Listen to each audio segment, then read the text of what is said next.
안녕하세요, 건초킴입니다. 자, 오늘은 헬린이 초보자들을 위한 Q&A 30가지 정도를 준비했는데요. 실제 회원님들이 가장 많이 하는 질문들, 그리고 구독자분들께서 해주셨던 질문들 위주로 준비를 해봤습니다. 바로 한번 가볼게요. 자, 일단 첫 번째. 자, 공복 유산소가 더 잘 빠지나요? 제일 많이 하는 질문이고 유튜브에서도 정말 많이 나오는데 그렇지 않습니다. 공복 유산소는 이제 지방 사용 비율을 조금 높여주기는 해요. 근데 아무래도 이제 장기적으로 했을 때 저는 큰 손실 많이 옵니다. 당연히 이제 헬린이들은 근육이 많이 없겠지만 그래도 장기적으로 했을 때 근육이 절대 붙지 않아요. 지방 사용 비율이 높아지면서 운동할 때도 근력 운동할 때 힘을 잘 못 쓴다던가 그런 불상사가 계속 일어나기 때문에 결코 추천하지 않고, 감량하는 거는 이제 총 칼로리입니다. 내가 얼마나 운동을 해서 칼로리를 소비를 했고 기초대사량이 높으면 또 칼로리 소모가 많아지겠죠. 그리고 내가 식단을 통해서 칼로리를 얼마나 섭취를 했는지, 대신에 단순히 적게 먹기만 하게 되면 영양소가 부족해지기 때문에 근육이 많이 빠지거나 혹은 너무 극단적으로 칼로리를 낮췄을 때 우리 몸은 살이 좀 잘 찌는 체질로 변해요. 적게 먹어도 칼로리를 많이 저장하려고 한다는 거죠. 그래서 그런 것들 때문에 뭐 정체기가 온다던가, 다이어트 뭐 초반에 한 3, 4kg 빠지다가 5, 6kg 빠지다가 정체가 딱 오고 그때부터 이제 아예 안 빠지고, 근데 이미 내가 먹는 양은 엄청 적고 거기서 이제 더 줄일 수가 없는 상태가 됩니다. 완전 딜레마에 빠지는 거죠. 두 번째로 넘어가겠습니다. 땀 많이 흘리면 살 빠지나요? 수분이 빠지는 겁니다. 살은 안 빠져요. 자, 야식만 안 먹으면 살 빠지나요? 전체 섭취량이 같으면 변화가 없어요. 뭐 낮에 엄청 많이 먹고 저녁에 야식 안 먹는다? 빠지지 않겠죠. 대신에 이제 그 야식을 줄임으로써 하루 전체 칼로리가 줄어들면서 살이 초반에 빠지기는 합니다. 가장 좋은 방법은 삼시세끼 이제 동일한 양으로 먹는 게 제일 중요합니다. 자, 다음. 체지방률이 중요한 거예요? 몸무게가 중요한 거예요? 보통 이제 몸무게를 중요하게 생각하시는 분들이 굉장히 많아요. 아, 내가 60kg인데 55kg까지 빼고 싶다. 그래서 막 무리하게 굶고 샐러드만 먹고 하시는데 체지방률이 중요해요. 체지방률. 여성분들 같은 경우에는 너무 낮지 않게 20대 중후반? 한 20대 초반까지 내려가면 그때부터 약간 위험해요. 20대 초반에서부터 10대 후반 한 18%까지 떨구게 되면 생리불순이 일단 먼저 오기 때문에 여성분들에게는 되게 좋지 않고, 남성분들 같은 경우에는 한 15%? 12%에서 15% 정도가 근육을 키우기에도 좋고 자극도 잘 느껴지고 그렇습니다. 치팅데이 꼭 해야 되나요? 저 필수는 아닙니다. 멘탈을 관리하려고 하시는 거죠. 멘탈. 너무 힘드니까 맨날 똑같은 거 먹고 지겨우니까 힘들어서 하는 건데, 치팅할 때도 오류가 있어요. 막 크리스피 도넛, 뭐 치킨 이런 거 때려 넣으면서 하는 게 아니고, 내가 원래 먹던 거 중에서 조금 정제된 탄수화물로 흡수가 쫙쫙 되는, 예를 들어 백미, 식빵 이런 것들로 탄수화물을 조금 높게 잡아서 평소보다, 왜냐면 탄수화물을 평소 다이어트 할 때는 좀 적게 먹게 되니까 얘를 좀 양을 한 2배, 많으면 뭐 3배까지 늘려가면서 먹어주는 겁니다. 당연히 좀 그래도 맛있게 먹어야겠죠. 너무 이제 치킨 이런 거보다는 그래도 뭐 구운 치킨 뭐 그런 거 먹거나, 아니면은 뭐 저는 개인적으로 뭐 피자 이런 것도 먹어도 된다고는 봅니다. 근데 중요한 거는 폭주할 수가 있다. 그리고 소화기관이 안 좋으신 분들, 저는 소화기관이 안 좋거든요. 밀가루를 잘 못 먹어요. 아무리 먹고 싶어도. 그냥 고깃집에서 삼겹살 좀 구워 먹는 정도? 되게 너무 많지는 않게 그런 식으로 치팅을 해줘야 됩니다.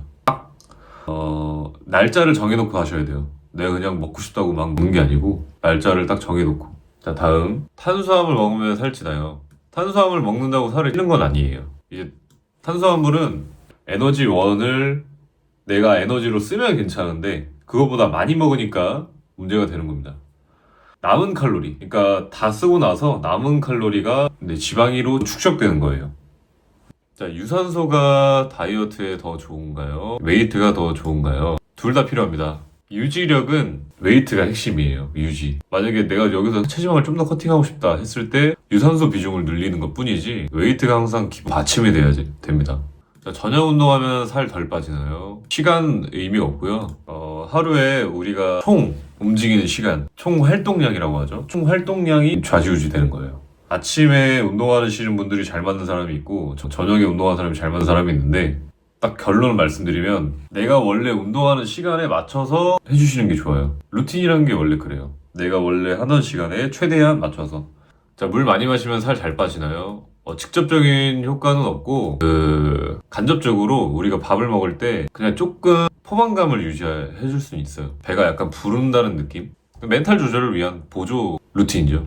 물을 많이 먹는 건. 그리고 이제 체지방 말고 이제 근육이랑 좀 관련하자면 근육에 수분이 많아서 수분을 좀 보유해 주는데 도움이 좀 됩니다. 운동할 때나 아니면 평상시에 물을 많이 먹으면 확실히 이제 펌핑감도 좀 더 잘 일어날 수 있게 되죠. 근육에 수분이 많아지니까. 하루에 한 끼 먹으면 빨리 빠지나요?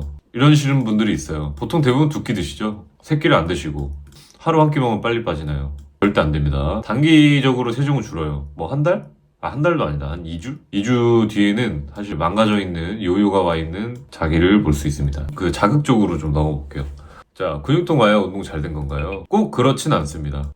근육통이랑은 다르고 제일 좋은 지표는 내 수행 능력이 좀 좋아졌는가. 이게 가장 커요.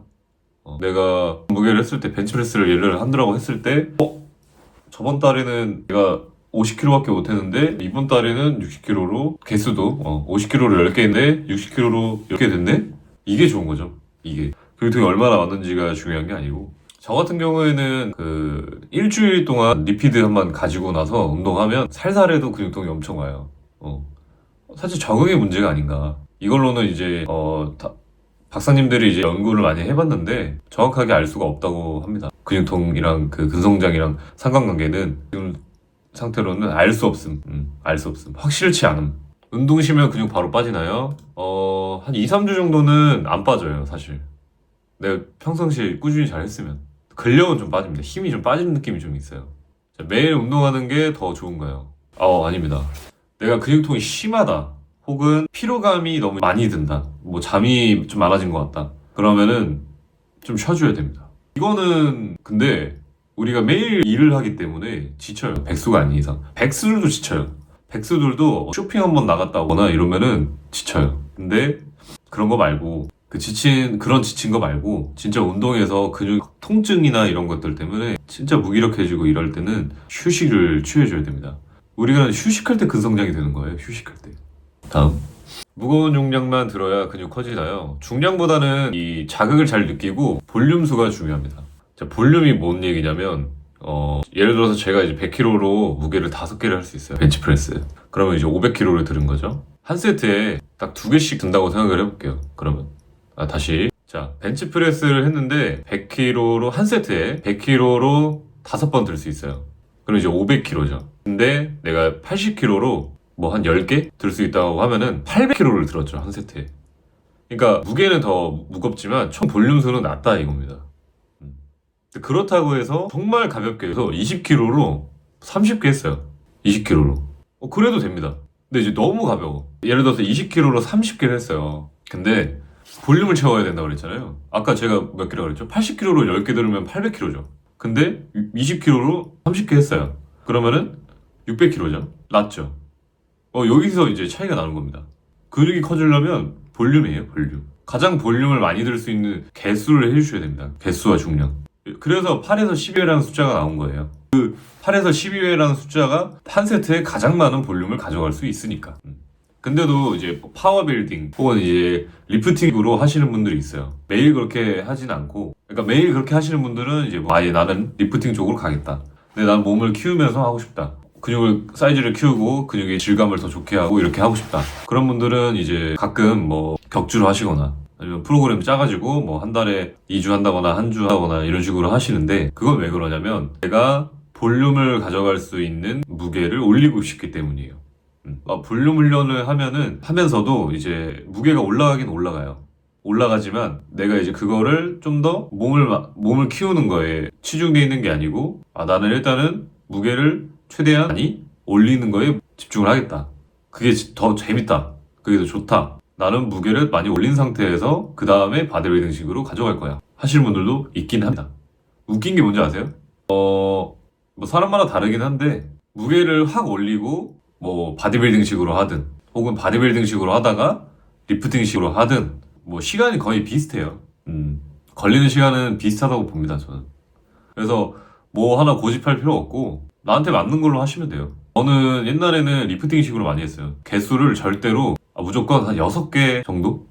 만 가져가는 식으로 했는데 저는 그렇게 했을 때 힘이 좀 세지는 것 같기는 해요. 무게를 전보다는 많이 들고. 근데 무게 많이 드는 게 그렇게 막 재밌지 않고 저는 이제 제가 스스로 제 몸을 봤을 때 더 나은 몸, 더 밸런스 있는 몸을 추구하지 무게를 막 무겁게 드는 막 200kg, 300kg 들고 하는 게 별로 재미가 없더라고요. 저는. 자, 여성분들이 많이 하시는 질문인데 여자도 웨이트하면 몸 커지나요? 일단은 생리적으로 많은 무게를 못 칩니다. 당연히 남자보다 못 치고 두 번째로 남자랑 같은 무게를 만약에 친다고 해요. 막 몸짱 남자가 있어요. 그 사람이 스쿼트 200kg를 칩니다.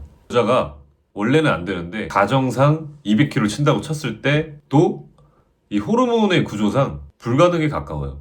뭐 0%는 아니지만 뭐 0.5%, 0.1% 정도라고 저는 생각합니다. 그래서 뭐 많이 하면 뭐 엄청 막 우락부락해진다. 여성분들은 불가능에 가까워요. 원래 뼈대가 엄청 크거나 그냥 살입니다. 자, 운동하면 몇 달 뒤부터 변화가 좀 보이나요? 보통 이제 이런 질문 하시는 분들은 재미가 없어서 그래요. 운동 시작했을 때 초반에 재미가 없어요. 뭐 운동을 안 하다가 시작하니까 체력도 부족하지. 그리고 몸 변화도 없지. 맨날 근육통 오지. 근데 고통이 연속이에요. 그러다 보니까 이런 질문을 많이 하시는데 보통 한 2, 3개월 정도 평균적으로 변화가 조금씩 나타납니다. 뭐 얼만큼 하냐에 따라 다르겠지만 그냥 했을 때 뭐 PT 받는 분들을 보면은 그래도 억지로라도 나와서 운동 강도를 계속 올리려고 하잖아요. 2, 3개월 지나면은 대부분 다 변합니다. 뭐 엉덩이가 좀 컸다든지 아니면 어깨가 좀 펴졌다든지 살이 좀 빠졌다든지 아니면 조금 팔뚝살이 조금 덜 출렁거린다든지 이런 것들 무조건 나와요.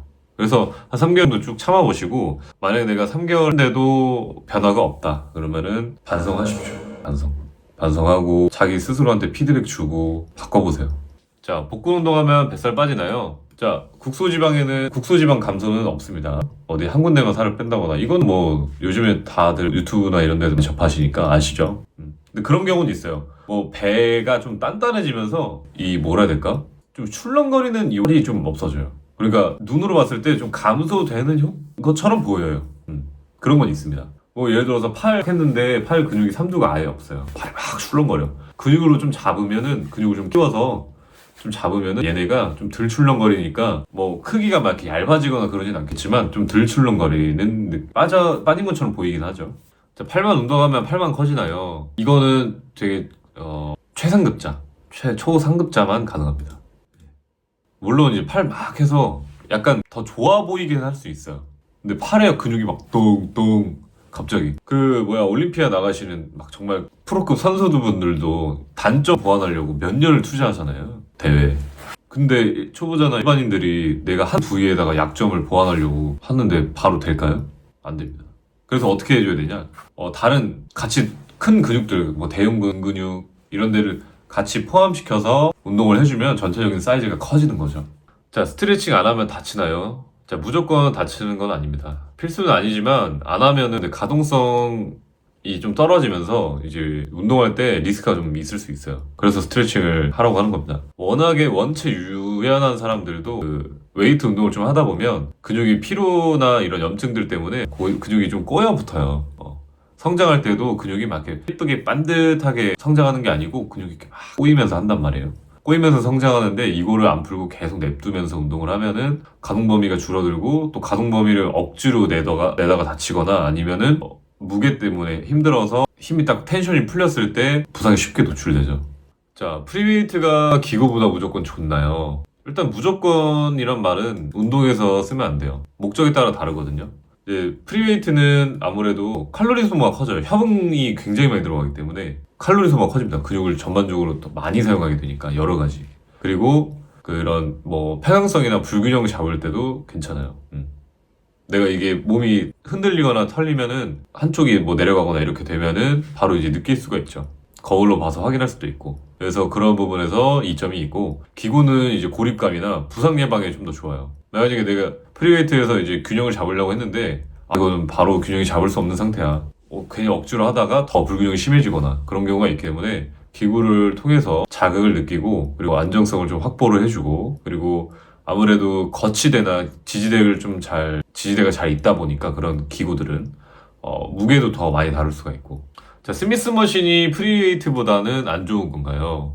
자, 프리웨이트랑 기구랑 이제 약간 맥락이 비슷하긴 한데 예를 들어서 이제 스쿼트라고 가정을 해볼게요. 그냥 프리웨이트 스쿼트랑 스미트 머신 스쿼트 했을 때 비슷해요, 기구랑. 프리웨이트는 이제 밸런스나 다른 근육의 협응근들을 동원하는 힘이 크기 때문에 더 많은 칼로리 소비를 하기도 하고, 그리고 좀 안 쓰는, 내가 원래 평상시에 못 쓰던 근육들, 그런 근육들도 많이 쓸 수가 있고 코어도 더 많이 쓰고 그런 거고요.